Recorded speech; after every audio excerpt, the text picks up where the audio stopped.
iléeṣẹ́ ọlọ́pàá ní ìpínlẹ̀ Èkó wọ́n ti kéde ẹ̀bùn 1 million naira fún ẹnikẹ́ni tó bá lè báwọn ṣàwárí Premier Boy lórí ikú Muybad. Iléeṣẹ́ ọlọ́pàá ti kéde wípé àwọn ń wá ọkùnrin kan tí orúkọ rẹ̀ ń jẹ́ Ibrahim Owódùnní, ẹni tí ìnagijẹ rẹ̀ ń jẹ́ Premier Boy. Ìkéde tí agbẹnusọ fún iléeṣẹ́ ọlọ́pàá ní ìpínlẹ̀ Èkó Benjamin tó fi síta lójú òpó Twitter rẹ̀ ló ti ṣàlàyé bẹ́ẹ̀.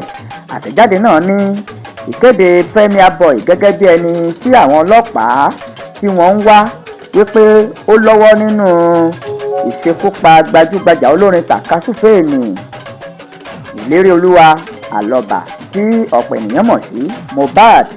Àtẹ̀jáde kan tí iléeṣẹ́ ọlọ́pàá fi ránṣẹ́ sí ojú òpó ayélujára wọn ló ti kéde bẹ́ẹ̀.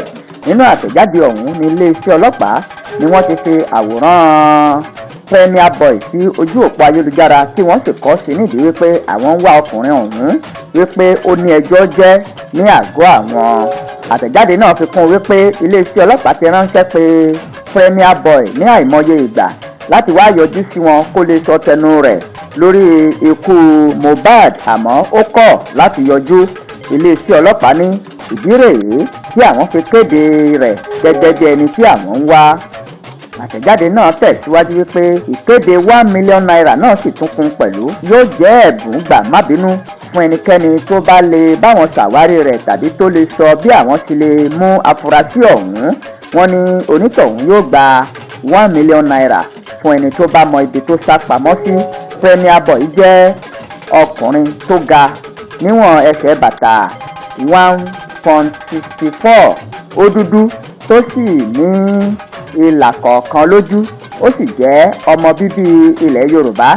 Ẹnikẹ́ni tó bá rí i kó kàn sí àgọ́ ọlọ́pàá tó bá súnmọ́ tàbí kó pe ẹ̀rọ ìbáraẹnisọ̀rọ̀ yìí 080 3688 5727 080 3688 5727.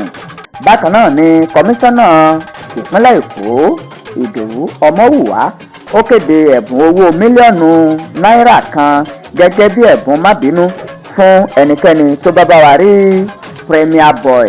Tani wá ní Premier Boy? Akọrin tàkasúfèé ni Ibrahim Owódùnní tó ń jẹ́ Premier Boy tí iléeṣẹ́ ọlọ́pàá kéde rẹ̀ wípé àwọn ń wá. Kódà ọ̀rẹ́ tímọ́tímọ́ ló jẹ́ pẹ̀lú Muybad láti ìgbà kékeré tí wọ́n sì tijọ́ máa ń tẹ̀lé ara wọn káàkiri. Kódà Premier Boy ló ṣe fídíò lákọ̀ọ́kọ́ tó kéde ikú Muybad lọ́jọ́ tí Muybad kú. Tí ẹ kò bá gbàgbé, ọjọ́ 12 oṣù kẹsàn-án ọdún 2023 ni Muybad jáde láyé tí ikú rẹ̀ sì mílẹ̀ kìkìkìkì tó fẹ́ fa orí ayélujára lu ní orílẹ̀-èdè Nàìjíríà àti ní òkè òkun. Iléeṣẹ́ ọlọ́pàá sì ti gbé ìgbìmọ̀ olùwádìí kan kalẹ̀ láti mọ ohun tó ṣokùnfà ikú Muybad, tí ìgbìmọ̀ náà sì ti ránṣẹ́ pé ọ̀pọ̀ àwọn ènìyàn láti wá sọ̀tẹnu wọn, ṣùgbọ́n o nígbà tí wọ́n kàn sí Premier Boy tó jẹ́ ọ̀rẹ́ tímọ́tímọ́ Muybad, ó kọ̀ láti yọjú sí iléeṣẹ́ ọlọ́pàá.